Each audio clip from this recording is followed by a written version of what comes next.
Welcome to the Sports World 1869, a world so large you're a part of it whether you know it or not.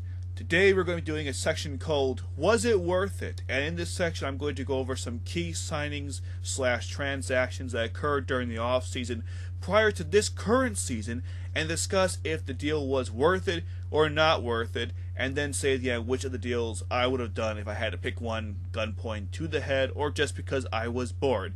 Anyways, here we go. For the first time doing this, I'm going to go over the big three of the last off season. In case you don't know who that is, that's James Shields, Jon Lester, and Max Scherzer. Now let's go over each contract each one received. First, James Shields, 33 years old, 4 years, $75 million, which after taxes becomes $40 million. Not like it matters to most average people, but regardless, 4 years, $40 million for the San Diego Padres. How is Shields doing right now with the team? He is 5-0 with a 3.91 ERA. He's actually the most stable starter considering both Cashner and Tyson Ross, two guys who were supposed to be good, considering they were good last year, are not good now, and he's the only good consistent starter. So far he's living up to the hype. Plus, in retrospect, compared to other players, his contract is not too bad. The next guy to talk about is Max Scherzer. He got a 7-year, $210 million with the Washington Nationals.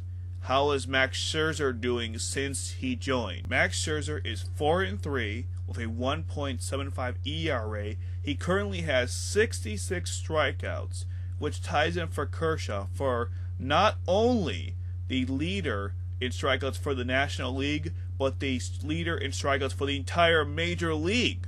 That's how good he has been, which is very important because the rest of his staff has been garbage. ERA like 4.75 without Scherzer in that mix. And without Scherzer right now, the Nationals wouldn't be going as far as they have been because Strasburg is alright. Well, no, he's actually terrible. Let's be honest. He's terrible. Jordan Zimmermann is okay. Gio needs to be better. And Fisher just went on the DL, so I'm not sure what that's going to do for the rest of the staff. But without Max Scherzer right now, the Nationals would be in a worse. By the way, he's 30 years old. The next guy is Jon Lester. 31-year-old left-hander received a 6 years, $155 million contract to play for the Chicago Cubs.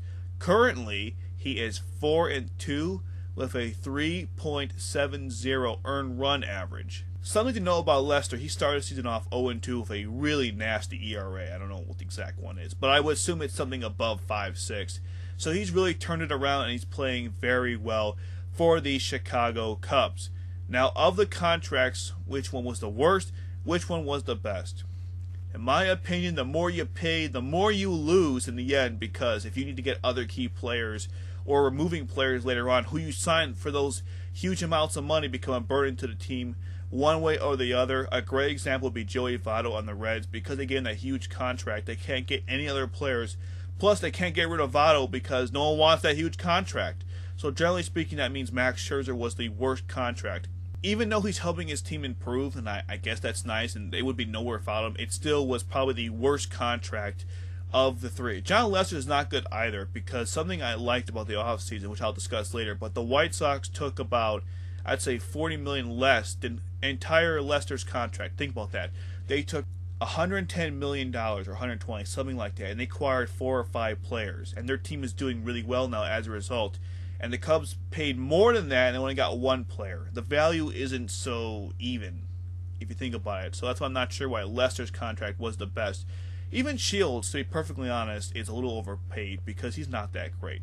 Even now he's not that great. Yeah, sure, he's winning games, but that ERA, if it keeps going up, the wins are going to keep going down, generally speaking. So which contract do I think was the best and which one I would do? Probably James Shields. It should be kind of obvious. And the reason why is because Shields, first off, can opt out of the contract. So if we're sick of him by the 3rd or 4th year, he can leave anyways. With Max Scherzer and Lester, you are stuck with those guys for a very long time. And they're also over 30. both of them, and so is Shields. But the difference between Shields, Scherzer, and Lester, that Shields can get out of the contract in a few years. I can see the Cubs and the Nationals, when both Lester and Scherzer are 34, 35, saying, please take him off our hands. And people are going to say, I don't know, that contract's backloaded. I don't think I want that guy on my team. Sorry. Or worse off if Scherzer or Lester gets hurt.